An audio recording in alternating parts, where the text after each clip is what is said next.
Manish, I have a quick question for you now.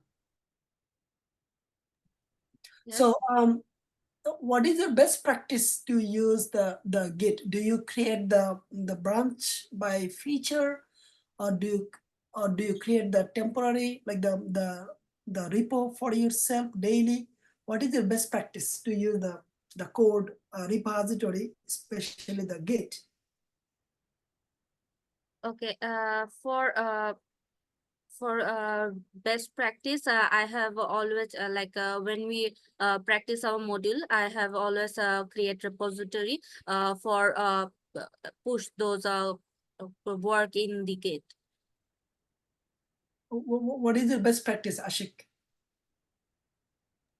My best practice is actually mm, after doing anything like the feature testing or the regression testing, I push it to that, and especially use the Git commit to make it think that what I did, like I did the regression testing. So in my commit, I write that this is a regression testing. So when I see my GitHub, so I can identify which testing I did, and I can easily debug, or I can pull the code from there also.